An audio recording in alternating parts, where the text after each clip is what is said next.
अस्सलाम वालेकुम। आज हम पढ़ेंगे वाटर बैलेंस प्रॉब्लम। अब चूँकि हम इस चैप्टर में यहाँ पे पीछे पढ़ते आ रहे हैं कि किस तरह से वाटर प्लांट सेल के अंदर भी और एनिमल सेल के अंदर भी वाटर की ट्रांसपोर्ट होती है, ठीक है, ऑस्मोसिस के ज़रिए से। और पीछे आपने फैसिलिटेटेड डिफ्यूजन और डिफ्यूजन भी पढ़ा है। तो यहाँ पे हम देखेंगे कि अगर प्लांट को वाटर बैलेंस प्रॉब्लम का सामना करना पड़ता है, या प्लांट सेल को या एनिमल सेल को, तो सेल के स्ट्रक्चर में क्या डिफरेंस आता है। इस फर्स्ट पैराग्राफ में एनिमल सेल के बारे में लिखा हुआ है। एनिमल सेल की अगर बात करेंगे तो ये आपको डायग्राम में नज़र आ रहा है। जब एक एनिमल सेल को हम आइसोटोनिक सॉल्यूशन के अंदर रखेंगे, आइसोटोनिक मतलब सेम वाटर की कंसनट्रेशन जो है वो सेल के अंदर भी और बाहर भी, वाटर और सोल्यूट की कंसनट्रेशन सेल के अंदर भी बाहर भी नॉर्मल है। जब सोल्यूट की कंसनट्रेशन नॉर्मल होगी तो अकॉर्डिंग टू ओस्मोसिस जितना वाटर एंटर हो रहा है उतना ही एग्जिट होता जा रहा है। तो प्लांट सेल जो है वो एनिमल सेल जो है वो एक नॉर्मल कंडीशन में आपको नज़र आएगा, नॉर्मल स्ट्रक्चर में नज़र आएगा।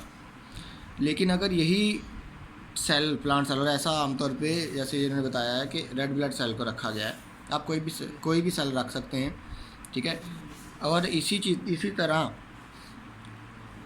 एक सेल को हम हाइपोटोनिक सॉल्यूशन में रखें। हाइपोटोनिक सॉल्यूशन है मतलब है कि बाहर सोल्यूट ज़्यादा है, अंदर सोल्यूट कम है। तो यहाँ पे क्या होगा कि वाटर एंटर होना शुरू होता जाएगा। अंदर सोल्यूट कम है तो ऑटोमेटिकली बाहर सोल्यूट ज़्यादा है, और बाहर सोल्यूट ज़्यादा होने की वजह से वाटर सारा अंदर जाता जाएगा। वाटर अंदर जाता जाएगा तो चूँकि प्लांट सेल के इर्द गिर्द सेल वाल नहीं होती है, तो जैसे ही वाटर अंदर जाता रहेगा सोल्यूट कंसनट्रेशन बाहर बढ़ती रहेगी, वाटर अंदर जाता रहेगा। तो एक वक्त आएगा सेल वाल ना होने की वजह से सेल जो है वो, सेल मेम्ब्रेन उसकी जो है वो रप्चर हो जाएगी, टूट जाएगी और सेल जो है वो फट जाएगा, ठीक है। आमतौर पे आप लोगों ने ये अपने ज़ख्म वगैरह, फिंसियाँ वगैरह देखी हुई हैं, उनमें ऐसे होता है जब पीप भरती रहती है तो एक वक्त आता है वो फट जाती है, रप्चर हो जाती है। इसी तरह अगर बात करेंगे हाइपरटोनिक एनवायरनमेंट के अंदर, मतलब बाहर हाइपरटोनिक है, अंदर हाइपरटोनिक है, बाहर हाइपरटोनिक है, तो वाटर क्या करेगा, अंदर से बाहर आना शुरू हो जाएगा। जब वाटर अंदर से बाहर आना शुरू हो जाए तो ऑटोमेटिकली चूँकि सेल वॉल मौजूद नहीं है और सेल अपनी शेप बरकरार नहीं रख सकेगा और वो श्रिंक हो जाएगा, बिल्कुल सुखड़ जाएगा, ठीक है, जैसे ये आपको डायग्राम के अंदर नज़र आ रहा है। हाइपरटोनिक सॉल्यूशन मतलब बाहर हाइपरटोनिक है, हाइपर मतलब ज़्यादा, मैंने आपको बताया था कि बाहर सोल्यूट कंसनट्रेशन ज़्यादा है। जब बाहर सोल्यूट ज़्यादा होगा तो ऑटोमेटिकली वाटर बाहर ही आएगा।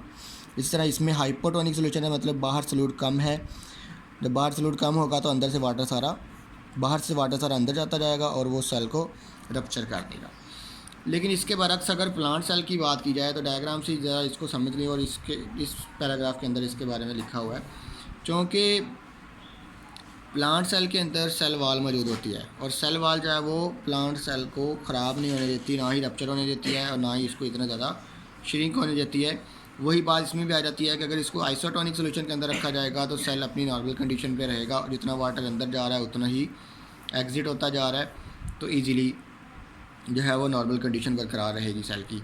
लेकिन वही बात कि अगर उसको हम हाइपरटोनिक सॉल्यूशन के अंदर रख देंगे तो क्या होगा, चूँकि बाहर जो है वो सोल्यूट कम ज़्यादा है तो वाटर जो है वो एंटर होगा सेल के अंदर, और सेल जो है वो टर्जिड होता जाएगा। टर्जिडिटी इसमें यहाँ पे आपको बताएगी, सेल जो वाटर है वो एंटर होता जाएगा, और वैक्यूल, ये आपको वैक्यूल नज़र आ रहा है, वैक्यूल के अंदर दाखिल होता जाएगा, वैक्यूल बढ़ता रहेगा तो सेल को टर्जिड कर देगा, और ये टर्जिडिटी सेल को स्वेल्व करती है, ठीक है। जैसे कि आपको पता है कि प्लांट सेल के अंदर, प्लांट लीफ के अंदर स्टोमेटा मौजूद होते हैं, और स्टोमेटा का ओपन होना इस टर्जिडिटी की वजह से होता है। जैसे ही स्टोमेटा अपनी जगह पे मौजूद होते हैं, ठीक है, जैसे उनके अंदर वाटर एंटर होता है वो स्वेल होना शुरू हो जाते हैं और ओपन हो जाते हैं, ठीक है। फिर वाटर जब एग्जिट होगा तो वो वापस अपनी जगह पे वापस आ जाएंगे और स्टोमेटा बंद हो जाएंगे, ठीक है। गार्ड सेल की बात कर रहा हूँ, गार्ड सेल के अंदर वाटर एंटर होता जाता है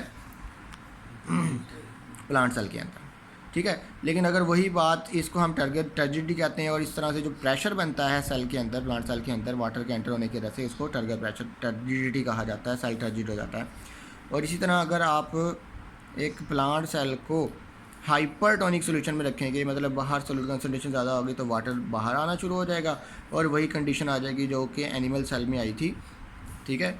और वाटर अब चूँकि जितना एनिमल सेल श्रिंक हुआ था उतना तो नहीं होगा सेल वाल की वजह से, क्योंकि सेल वाल रिजिड होती है, हार्ड होती है, ज़्यादा श्रिंक नहीं हो पाती, तो इस कंडीशन को हम प्लाज्मोलाइसिस कहते हैं। ये in an hypotonic environment plant cell loses water and cytoplasm shrink, the shrinking of cytoplasm is called plasmolysis, और उस सेल को प्लाज्मोलाइज्ड सेल कहा जाता है। ठीक है, अगर इसी तरह आगे बात करेंगे ऑस्मोसिस एंड गार्ड सेल की, तो जब वही कंडीशन जो आपने अभी यहाँ पढ़ी है, प्लांट सेल के अंदर गार्ड सेल इसी तरह ओपन होते हैं जो मैंने आपको एक बार बताया है कि जैसे ही वाटर कंसंट्रेशन होती है, stomata opening in leave epidermis are surrounded by guard cell, during day time guard cell are making glucose and so are hypotonic. अब गार्ड सेल जो है वो हाइपोटोनिक हो जाते हैं क्योंकि ग्लूकोज बनता है और ग्लूकोज सोल्यूट होता है, तो सोल्यूट चला जाता है गार्ड सेल के अंदर, सोल्यूट कंसंट्रेशन बढ़ जाती है गार्ड सेल के अंदर, उसके पीछे पीछे वाटर भी एंटर हो जाता है, जिसकी वजह से गार्ड सेल जो है वो टर्जिड हो जाते हैं और ओपन हो जाते हैं।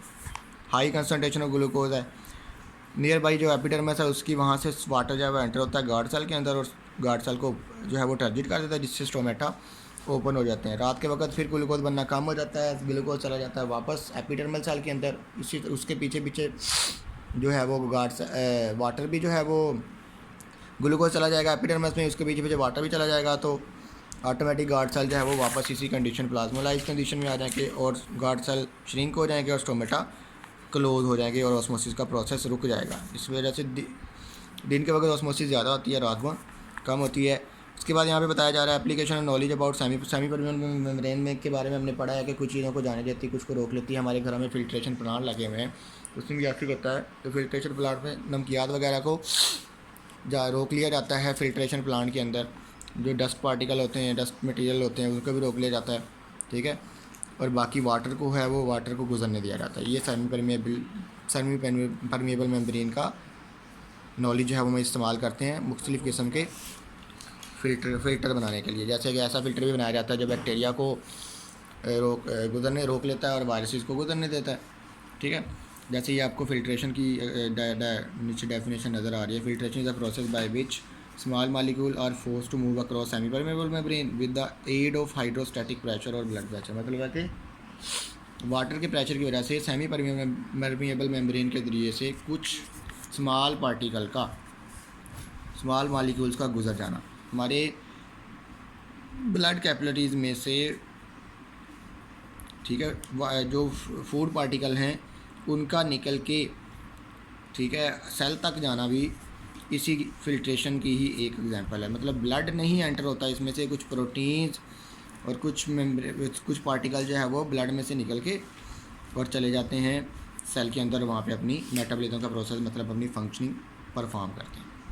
अल्लाह, इसमें से आप लोग याद करेंगे, ये सारा ही ऑलमोस्ट लॉन्ग क्वेश्चन बनता है। टर्गर प्रेशर की डेफिनेशन होगी due to strong cell wall से लेके, और यहाँ पे प्लाज्मोलाइसिस की डेफिनेशन हाइपोटोनिक एनवायरनमेंट से। इस तरह ये ऑस्मोसिस और गार्ड सेल में क्या कनेक्शन है, और एप्लीकेशन ऑफ नॉलेज और फिल्ट्रेशन की डेफिनेशन विद एग्जांपल। अल्लाह हाफिज़।